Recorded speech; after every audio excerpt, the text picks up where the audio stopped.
Alhamdulillahirabbil alamin wassalatu wassalamu ala asyrafil anbiya wal mursalin sayyidina wa maulana Muhammad wa ala alihi wa sahbihi ajma'in. Subhanaka la ilma lana illa ma 'allamtana innaka antal alimul hakim. Qala rabbi shrah li sadri wa yassir li amri wahlul 'uqdatam min lisani yafqahu qawli. Wala haula wala quwwata illa billahil aliyyil azim. Alhamdulillah, pertama sekali kita panjatkan kesyukuran kita kepada Allah Subhanahu wa taala kerana dengan limpah kurniaan Allah, kasih sayang daripada Allah, selagi Allah beri kita pinjaman nyawa, selagi Allah menggerakkan segala tubuh badan kita supaya kita sentiasa dapat beribadat kepada Allah Subhanahu wa taala. InsyaAllah kita sambung semula pengajian kitab Muhimmah pada muka surat yang ke-17, baris yang ke berapa ni? 1, 2, 3, baris yang ke-10 daripada atas.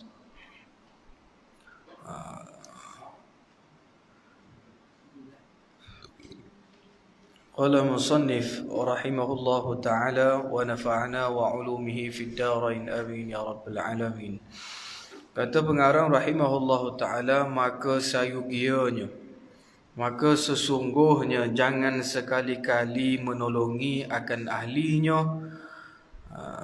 pada perbuatan yang menyalahi akan syariat agama yang suci. Jadi kata pengarang rahimahullahu ta'ala, kata pengarang, sungguhnya janganlah sekali-kali kita menolongi akan ataupun kita mengikuti akan hawa nafsu ahlinya, iaitu anak dan isteri kita, pada perbuatan yang menyalahi akan syariat. Perbuatan yang menyalahi akan syariat ni umpama dia apa? Umpama anak atau isteri dia minta pakaian yang tidak menutup aurat, yang tidak menepati hukum syarak, maka perbuatan tu jangan sekali-kali kita membenarkan mereka ataupun menolongi akan mereka. Ada setengah orang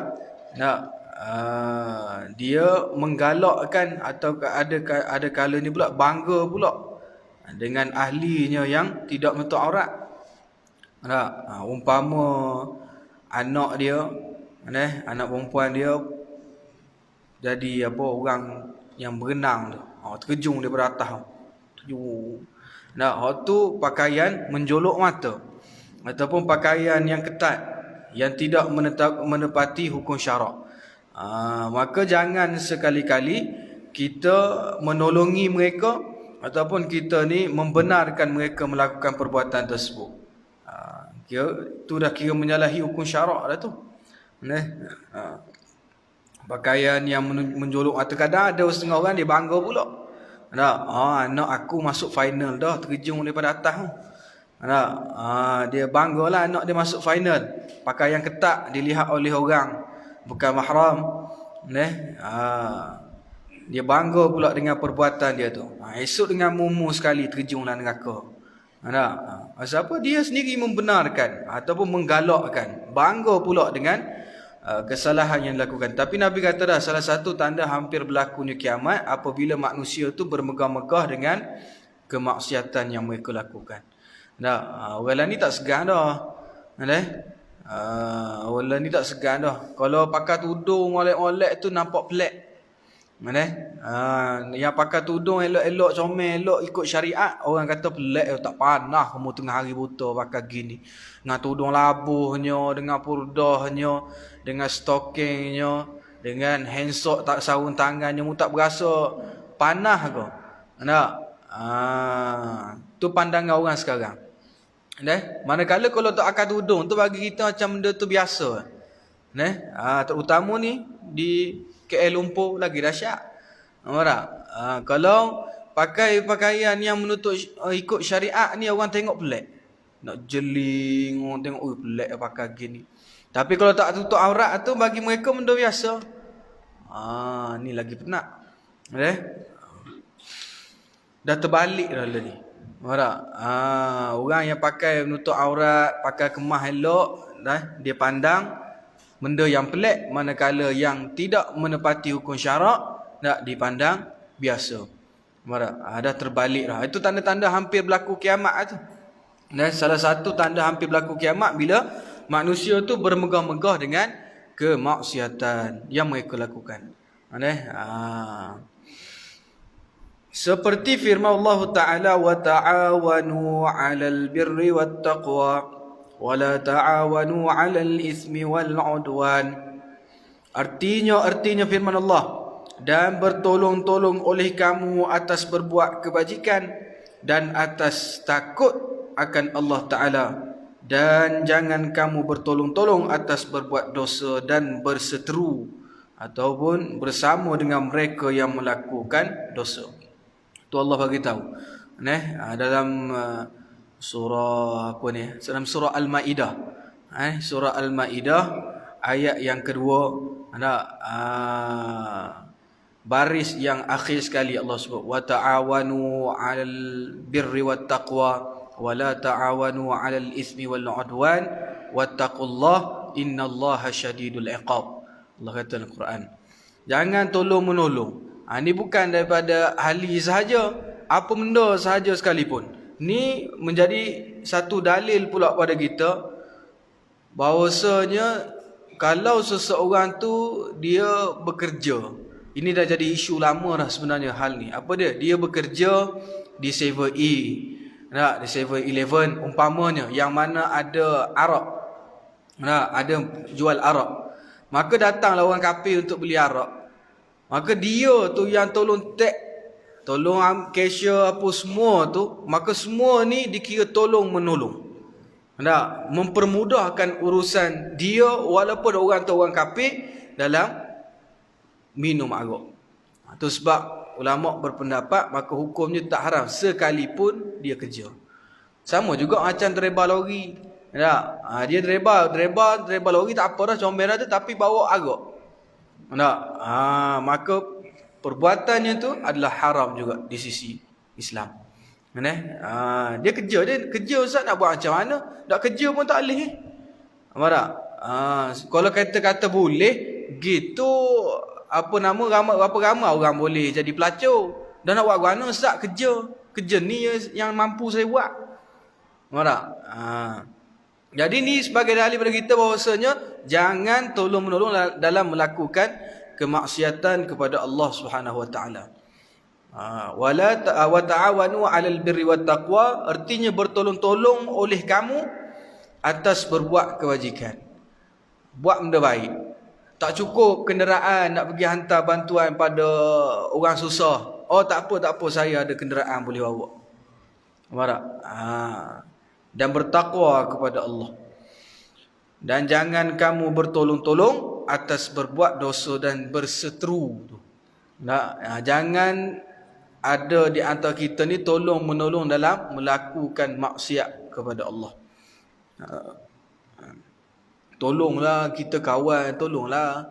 Umpama kita puasa bulan Ramadan, lepas tu kawan kita tak puasa, minta tolong kita pergi beli makanan untuk dia. Kalau dia sakit sekalipun tuan-tuan, dia kata aku tak boleh, aku sakit appendix lah, gastrik lah, kena makan. Mu kena tolong aku beli makanan. Kita tak boleh tolong. Pasal apa? Itu dikira melakukan perbuatan maksiat walaupun bulan Ramadan. Walaupun dia tu sakit sekalipun, maka hendak kalau dia berhajat kepada makan, dia sendiri pergi. Kenapa? Islam mengajarkan kita adab menghormati orang yang sedang berpuasa. Umpama tuan-tuan kita tak puasa, lepas tu kita berpuasa, tiba-tiba datang orang depan kita makan sesuatu yang membuatkan kita ni rasa nak buka puasa, maka perbuatan dia tu adalah haram di sisi agama. Jangan tolonglah. Kamu tolonglah aku beli nasi onggel, aku ni gastrik. Tika tu kita doa biar mampu cepat ada kawan kita tu. Doa biar cepat mampu. Oh sedap kamu mu tak puasa bulan Ramadan, mu suruh aku pula beli makanan untukmu. Kemudian maka sangatlah besar kesalahan dan kejahatan pada Allah Subhanahu wa taala daripada pekerjaan lelaki yang mengikut kata isterinya di dalam yang menyalahi akan syariat. Dosa besar. Nak, suami yang mendengar kata isterinya dalam perkara maksiat. Tak, bukan makna isteri langsung tak boleh cakap ada suami, tak. Isteri dia tetap boleh bagi nasihat pada suami dia, jangan buat tu bang, jangan buat gini bang, dia tetap boleh bagi nasihat. Maksudnya daripada segi perbuatan yang haram. Mana? Bang, saya nak pakai sekali baju support artis Korea ni bang. Tak. Mula-mula nak pakai di rumah, lepas kita beli nak pakai di rumah. Lepas tu bila siap pakai di rumah kata tak apalah bang, pakai baju gini lah, nak pergi siram pokok lah. Nak, haram hukumnya. Jangan kita sebagai suami terlalu mengikut telunjuk isteri dalam hal yang mendatangkan haram pada syarak. Isteri nak benda-benda yang tak sepatutnya, tak usah duk beli. Ada setengah orang tuan-tuan, tok lelaki tak isap okok, bini isap okok. Dia kata, bang tolong beli okok saya bang. Ada tuan-tuan tu kat Ipoh tu saya pernah jumpa. Suami dia cakap dengan saya sendiri pasal saya pergi rumah dia. Lepas tu anak dia mari. Anak dia kata, ayah mak suruh beli rokok. Saya dengar dia kata gitu. Biar betul ni. Kita ingatkan suami suruh isteri beli rokok. Ada isteri suruh suami beli rokok. Lepas tu saya tanya Haji, saya panggil Haji lah, tak adalah tua ingat dah 40-an. Saya kata, Haji isap rokok ada? Isteri saya isap. Dia kata, sungguh ni, kata isteri saya isap, memang selalu saya belikan untuk dia. Kata, la ilaha illallah. Ni dia kira bantu dalam perkara, tolong menolong dalam perkara maksiat. Maksiat bagi haram tu, bagi orang yang berpegang pada rokok tu haram lah. Hok pegang pada makruh, benda tu tak jadi makruh. Musuh siapa beli pun hukum tak makruh. Tapi kalau orang yang membeli, dia tak isap rokok, dia beli. Katakanlah suami dia tadi, suami dia kata, ya haram rokok ni Ustaz, tapi saya beli untuk isteri saya, maka haram perbuatan dia tu. Pasal apa? Dia berpegang pada haram. Isteri dia hok isap tu pegang tu makruh. Itu umpama lah. Tapi wujud sungguh tok lelaki tak isap rokok, bini pula isap rokok. Lelak sungguh. Tapi itulah dunia. Macam-macam jenis orang dia. Sebenarnya ceritanya benda tu telah pun menyalahi syarak. Tok lelaki pula pergi tubik. Keluar sungguh pergi beli rokok untuk isteri. Allahu Akbar. Mana terlalu menunjuk, mengikut telunjuk ahlinya dalam perkara maksiat. Mana? Seperti kata Hasan Al-Basri. Seperti kata Hasan Al-Basri rahimahullahu ta'ala. Wallahi ma asbaha rajulun yuti'u imra'atahu fima tahwi illa kabbahu Allahu finnar. Sekali lagi saya ulang deh. Seperti kata Hasan Al-Basri rahimahullahu ta'ala. Wallahi ma asbaha rajulun yuti'u imra'atahu fima tahwi illa kabbahu Allahu finnar. Artinya kata Hasan Al-Basri. Hasan Al-Basri ni orang yang dia berasal daripada Basrah, Iraq. Dan Hasan Al-Basri ni juga dia adalah tabi'in. Yang mana mereka tabi'in ni mereka sempat berguru dengan para sahabat Nabi Muhammad sallallahu alaihi wasallam. Jadi apa kata Hasan Al-Basri? Artinya demi Allah, tiada pagi-pagi seorang lelaki yang mengikut ia akan isterinya di dalam suatu yang disukai oleh hawa nafsunya isteri, yang menyalahi akan syarak tu, melainkan menarikkan akan dia lelaki oleh Allah Ta'ala ke dalam api neraka. Ada orang yang kata Hasan Al-Basri, pagi-pagi lagi isteri suruh kita buat benda tak boleh dah. Umpama nak, bang tolong gosok tak baju nak pergi pejabat, baju ketak.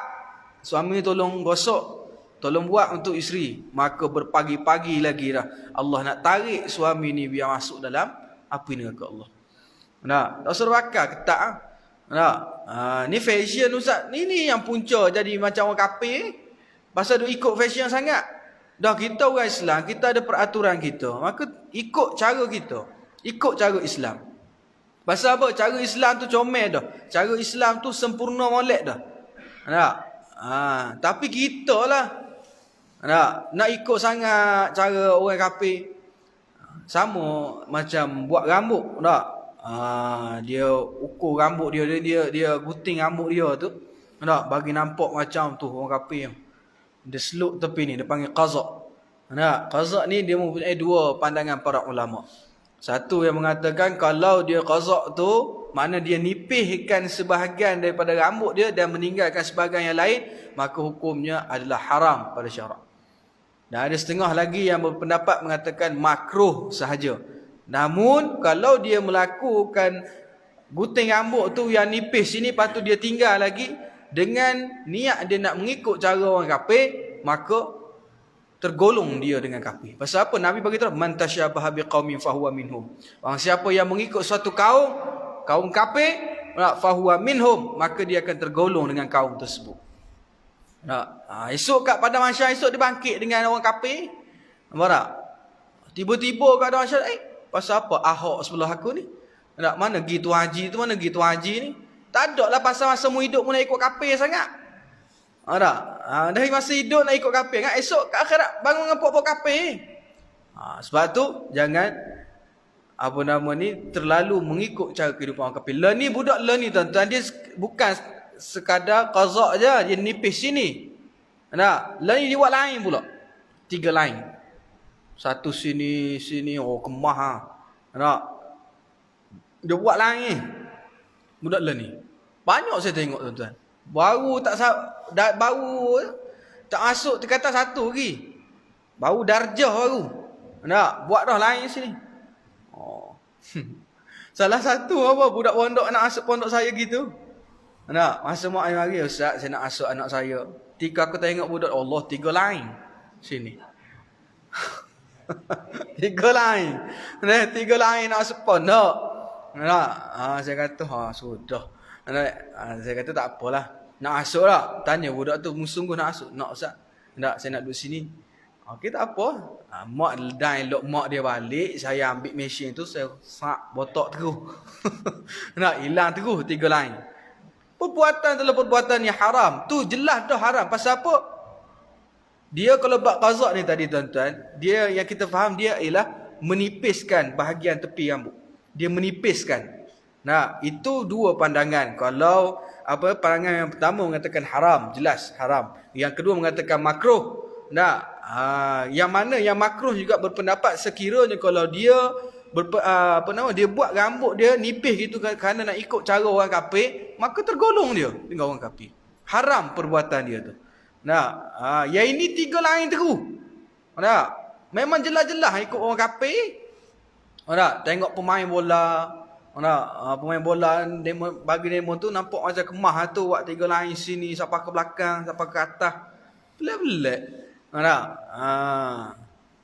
Buat apa gitu? Kita kalau ada anak kita gitu tuan-tuan, marah kali. Jangan biarkan anak kita buat rambut 3 lain gitu. Elokkanlah. Pasal apa? Dia benda tu jelas haram dah. Kadang-kadang dah molek ni tak ayah buat hari pitih 10 ya nak buat apa? Nak pergi potong rambut ni. Dah molek siap potong rambut, ayah tengok balik tengok. No rambutmu 3 lain. Ni passion lo ni ayah 3 lain. Tak. Nampak kemah agak tu. Buat ayah tu, ayah nak juga. Dengan ayah masuk neraka. Duk turut sangat ke anak. Saya mestilah turut anak saya. Ustaz, saya sayang anak saya. Dah demo sayang kot demo sayang pun. Tapi dalam sayang kita ni ada batas dia. Bukan semua benda kita boleh ikut. Ni kalau semua benda nak ikut, nak kita nak tanggung esok ke akhirat. Sedangkan Allah beritahu, pelihara diri kamu dan ahli kamu daripada api neraka. Wa ahlikum nara. Pelihara dirimu dan juga ahlimu, anak isterimu daripada neraka Allah. Maka kita tanggungjawab kita untuk pelihara anak isteri kita daripada masuk api neraka Allah. Tak usah duk turut sangat. Itu je.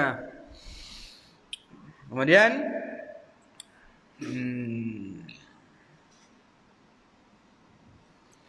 maka kata Hasan Al-Basri tadi, besar kesalahan tu. Nak maka Allah akan menarikkan akan dia lelaki oleh Allah ke dalam api neraka. Mu turut sangat, sumbat dalam api neraka. Pagi-pagi lagi duk turut dah. Seperti sabda Nabi sallallahu alaihi wasallam, la yuflihu qaumun tamlihukum imra'atun. La yuflihu qaumun tamlihukum imra'atun. Artinya sabda Nabi sallallahu alaihi wasallam, tiada dapat kemenangan oleh kaum yang memiliki mereka itu oleh perempuan. Maksudnya Nabi kata tiada kemenangan, tiada kejayaan bagi orang lelaki yang mengikut akan kehendak hawa nafsu isterinya yang menyalahi akan syarak. Tak ada kejayaan. Sebab apa? Kita kejayaan sebenar kita tuan-tuan ialah di akhirat esok. Kejayaan dunia adalah satu perkara yang bersifat sementara. Kejayaan dunia adalah satu benda yang bersifat sementara. Yang mana macam contoh seseorang tuan-tuan, dia mengaji tinggi sampai boleh PhD, boleh profesor dan sebagainya, kan? Tapi gelaran tu orang gelar pada dia sampai bila tuan-tuan? Sampai tahap dia penceng lah. Habis dia penceng, orang panggil haji lah. Tak gitu? Masa dia kerja tu ialah Prof. Assalamualaikum Prof. Orang duk panggil Prof sama. Hebat ah. Nak pensyarah universiti besar. Kira hebat, tapi dah molek dia penceng, orang panggil haji lah. Dah mana pergi Prof? Mana? Hak tu dah kita jelas dah tak bersifat dengan kekal. Pekerjaan kita tuan-tuan. Tuan-tuan ramai dah pencen dah. Masa tuan-tuan kerja dulu. Kekal tak pekerjaan kita? Tak kekal sampai umur 60. Kena pencen dah mulai awal lagi nak pada 60. Faham tak? Kita benda tu tak bersifat kekal. Tapi kejayaan di akhirat, tu. Nak tahu jaya dah akhirat? Tunggu mati esok. Tapi macam mana nak berjaya? Nabi ajar dah. Lakukan amalan, jaga solat, nak jaga ibadat-ibadat yang Allah Subhanahu Wa Taala perintahkan pada kita. Nah, itu tanda-tanda orang yang boleh menuju kejayaan yang bersifat dengan kekal, baqa, bersifat dengan kekal selamanya. Sebab apa? Besok bila dibangkit pada padang mahsyar, wa idzal qubur bu'thirat, semua ahli-ahli kubur ni semua dibangkitkan balik, alimat nafsum ma qaddamat wa akharat, untuk menghitung balik amalan masing-masing di hadapan Allah. Kalau kita berjaya, jaya.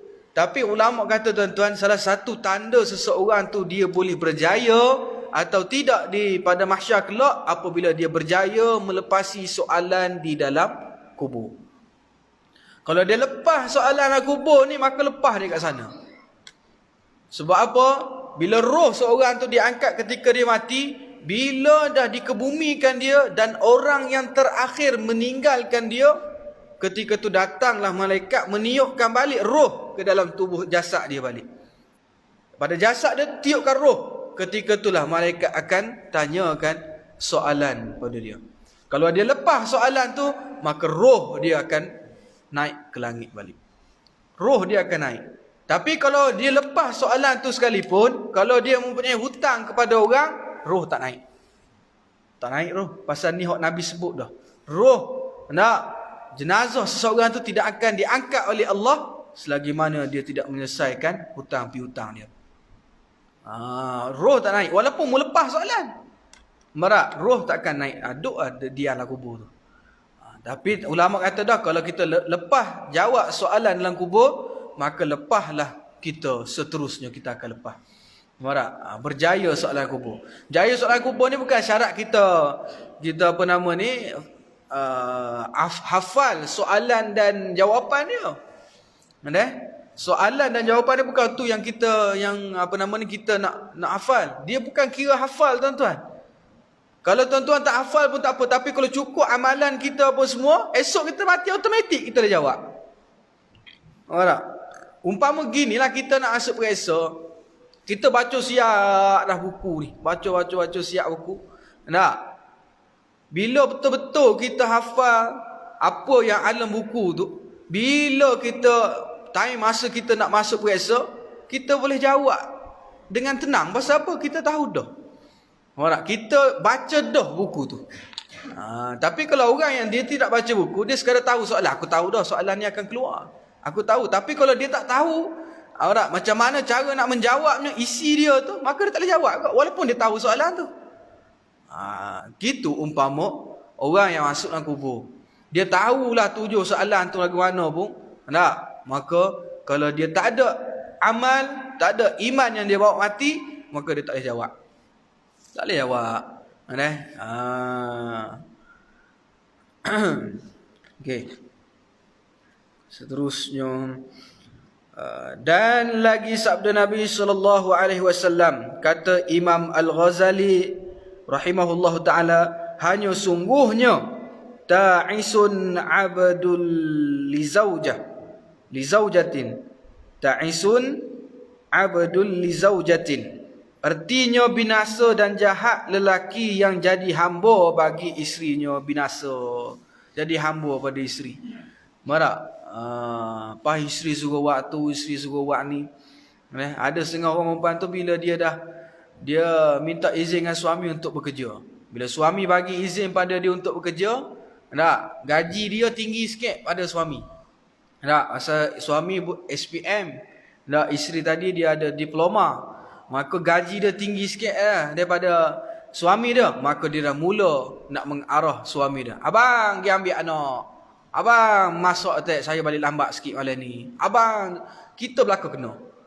Maka kita yang menuruti kehendak isteri, kehendak hawa nafsunya yang berlebihan, yang tidak menepati hukum syarak, maka jadilah binasa ke atas kita. Kita orang lelaki jadi binasa. Tu sebab orang lelaki dia kena tegah. Marah? Kita orang lelaki nak tegah. Kita kena ada satu prinsip. Kalau kita niat kita tu kata aku nak nikah 2, kena teruskan niat tu. Ini niat tu ada dah, bila depan dengan bini tak jadi. Dia kena teruskan benda tu. Dia jangan niat saja, tapi tak apa tuan-tuan, niat tu pun boleh pahala dah. Apa punca kadang-kadang kita, saya yakin ramai kehendak kaum lelaki nak kahwin lebih daripada seorang. Mesti nak. Tapi bila tanya buat apa ni? Mem kat rumah tu sah. Kalau dia tahu mati saya sah, nampak dah. Mana prinsip kita? Tapi biar down lah, kita ada kemampuan. Kita cukup semua dah, bagi pada isteri kita tu cukup semua dah, baru boleh. Pasal perintah Allah, pada utamanya perintah Allah dalam bab nikah ni, Allah suruh kita nikah 2. Kalau kita tengok balik dalam ayat Quran, Allah sebut kan, fakihu ma tabalakum minan nisa masna. Allah kata nikah 2. Boleh nikah dengan perempuan yang kamu suka, di kalangan anak yatim ke ataupun perempuan ibu tunggal hak mu suka, boleh nikah lebih daripada seorang. Allah kata masna, Allah sebut dulu 2. Wa thulatha atau 3, wa ruba' atau 4. Tapi sambungan pada ayat Allah kata fa in khiftum alla ta'dilu fawahidah. Tapi kalau mu rasa mu tak dapat berlaku adil, dia benda nak berlaku adil tu hanya kita sendiri je yang dapat tahu. Kita dapat berlaku adil atau tidak hanya diri kita sendiri. Itu sebab Allah kata fa in khiftum alla ta'dilu fawahidah. Kalau mu rasa in khiftum, kalau mu rasa kamu tu tak boleh nak berlaku adil, maka fawahid, cukup 1 lah.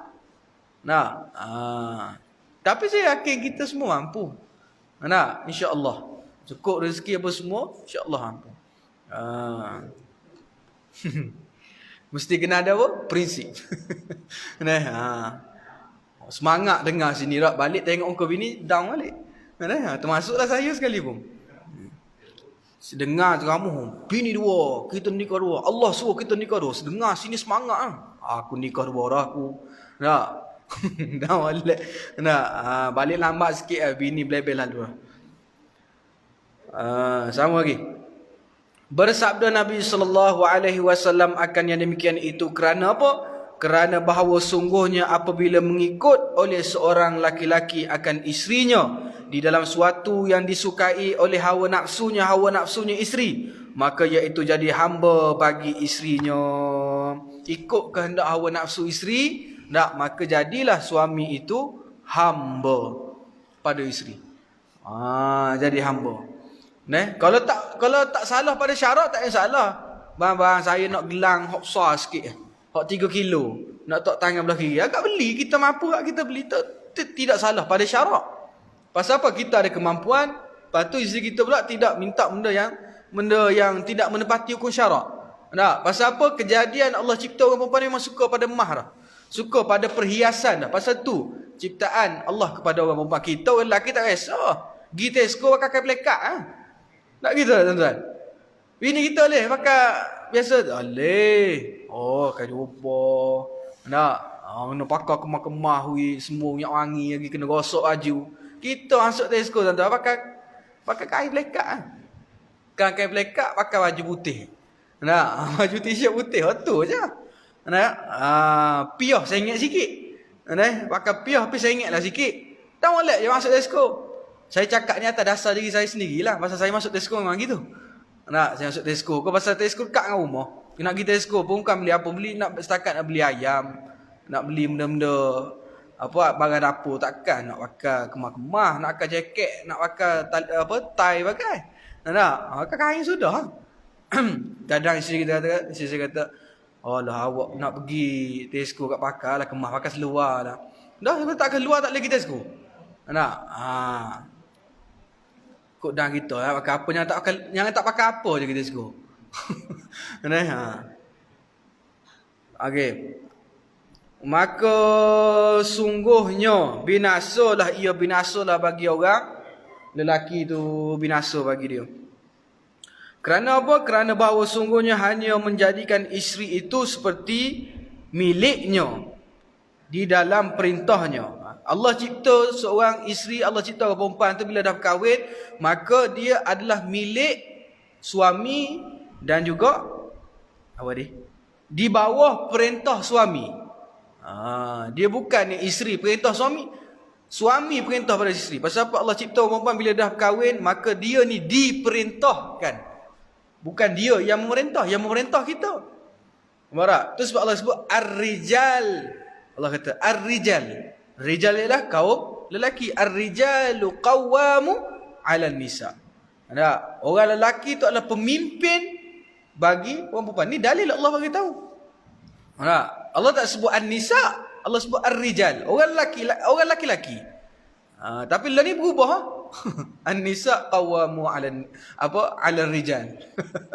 Tukar habis ayat Quran. Awal-awal Allah sebut ar-rijalu qawwamuna 'alan nisa'i bima faddalallahu ba'dahum 'ala ba'd. Nah, lah ni jadi tukar. Nah, daripada ar-rijal jadi an-nisa'u qawwamuna 'ala rijal. Nah, nak jadi gitu. Maka apabila miliknya oleh seorang laki-laki akan dirinya perempuan, maka bagi kamu mengikut isterinya. Maka sungguhnya jadi terbalik pekerjaan itu, jadi penghulu akan hamba dan jadi hamba akan penghulu. Terbalik lah. Maka yang demikian itu jadi binasa. Jadi binasalah suami itu. Pasal apa dia terbalik dah hukum Allah Ta'ala dibolak-balikkan. Kemudian kata intaha, memadai dah. Cukup sekat tu dulu bab tu dia kata. Dari kerana inilah kata Sayyidina Umar radhiyallahu anhu. Sayyidina Umar kata apa? Khalifun nisa. Sayyidina Umar kata khalifun nisa fa inna fi khilafihinnal barakah. Khalifun nisa fa inna fi khilafihinnal barakah. Khilafihinnal barakah. Artinya kata Sayyidina Umar radhiyallahu anhu, bersalahan oleh kamu akan perempuan di dalam suatu yang disukai oleh hawa nafsunya, yang menyalahi akan syariat, kerana bahawa sungguhnya di dalam menyalahi akan mereka itu dapat barakah. Maksudnya kalau kita tak turut kehendak hawa nafsu isteri, maka datang barakah, datang keberkatan tu. Kalau kita turut jadi binasa. Kalau kita tak turut kehendak hawa nafsu isteri kita tu, maka dia akan mendatangkan barakah dalam kehidupan rumah tangga tu. Barakah tu marilah. Maka sayugianya sungguhnya segala orang yang takut akan Allah Ta'ala, bahawa sungguhnya hendaklah memeliharakan ia akan dirinya dan menjauhkan dia daripada mengikut kesukaan hawa nafsu isterinya. Itu dia kata. Orang yang takut akan Allah, kalau seorang lelaki itu kalau benar-benar dia takut pada Allah, maka jangan ia mengikut kehendak hawa nafsu isterinya. Jangan ikut lah. Kalau kita ni betul-betul takut pada Allah, jangan ikut. Kita jangan ikut kehendak kesukaan hawa nafsu isterinya yang menyalahi akan syariat. Kalau nafsu ni biasa dah lah. Tapi yang salah tu, yang jadi binasa tu sebab dia menyalahi syariat. Hawa nafsu ni nak minta beli mah pun hawa nafsu juga. Minta beli tu, minta beli ni nafsu juga. Tetapi yang menepati syariat tak jadi masalah. Tapi kalau yang tidak menepati syariat Allah, maka jadi binasalah suami dia. Isteri kata, bang saya kenal lah kereta tu, minat sungguh lah dengan kereta tu, gak belilah bang. Suami mampu gak beli. Tu tak kira binasa dah. Tak kira binasa. Pasal apa? Suami mempunyai kemampuan dan tidak pula jatuh kepada pembaziran. Tak ada masalah. Isteri tak ada kereta, lepas tu dia minta kereta pada kita, kereta yang dia suka, kereta yang dia minat. Dalam masa yang sama kita mampu untuk bagi kereta tersebut, maka dia tak jadi binasa. Dia tak jadi benda yang menyalahi hukum syarak. Tapi kalau jatuh kepada pembaziran, maka tetap juga akan jadi binasa pada syarak. Tetap juga menyalahi hukum syarak.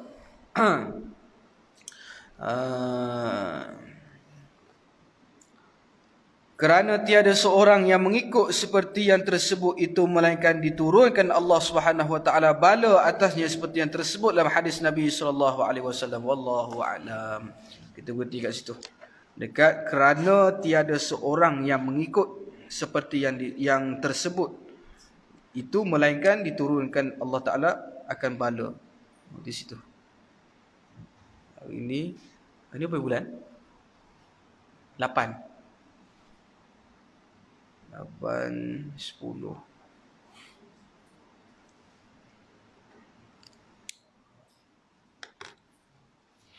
Wallahu a'lam. Tuan-tuan yang dirahmati Allah, saya ada sikit pengumuman pada tuan-tuan. Saya mohon sikit sumbangan daripada tuan-tuan untuk pondok saya. Terutamanya kami nak beli barang kelengkapan dapur, sebab kebanyakan di antara pelajar-pelajar kami ni bukan orang yang senang dalam keadaan Covid lagi, kan? Yang ada lagi mak ayah baru nak kerja dan sebagainya. Jadi barang dapur di pondok tu makin berkurangan. Jadi kalau tuan-tuan nak bagi sumbangan, dan saya mohon sumbangan pada tuan-tuan juga untuk saya beli kelengkapan barang dapur untuk pondok yang saya usahakan di Batu Gajah. Jadi kalau tuan-tuan pun ada ke Ipoh, nak ada jalan ke Ipoh ke, nak datang ziarah pondok, silakan. Boleh call saya dan datanglah ziarah pondok. Jadi tuan-tuan punya sumbangan boleh masukkan dalam tabung yang di tengah-tengah ni. Tak bawa duit malam ni, esok pagi mari bawa. Tapi yang moleknya, tak bawa duit, balik ambil duit masuk lalu. Pasal takut tak dang esok. Ada gurau je. Kalau tak bawa duit, esok pagilah. InsyaAllah. Saya ucapkan terima kasih juga pada tuan-tuan yang bagi sumbangan pada pondok, terutamanya keuangan yang kutipan yang saya lakukan ni lebih kepada nak beli barang kelengkapan dapur. Beras, Alhamdulillah dah ada sokmo dah, hamba Allah bagi. Tapi macam nak beli ayam, ikan dan sebagainya tu, saya akan gunakan duit-duit sumbangan ni lah. Jadi terima kasih saya ucapkan tuan-tuan yang bagi sumbangan. Semoga Allah balas jasa baik tuan-tuan, sumbangan tuan-tuan tu dengan rezeki yang melimpah ruah dan umur yang panjang dalam beribadat pada Allah Subhanahu wa taala. Wallahu a'lam. Bismillahirrahmanirrahim. Alhamdulillah alamin wassalatu wassalamu ala asyrafil anbiya wal mursalin wa ala alihi wa sahbihi ajma'in. Allahumma arinal haqqa haqqan warzuqna ittiba'ah wa arinal batila batilan warzuqna ijtinabah. Rabbana iftah bainana wa bain qaumina bil haqq wa anta khairul fatihin. Rabbana atina fid dunya hasanah wa fil akhirati hasanah wa qina adzaban nar. Sallallahu ala sayyidina Muhammad wa ala alihi wa sahbihi wa baraka wa sallam. Alhamdulillahirabbil alamin. Assalamualaikum warahmatullahi wabarakatuh.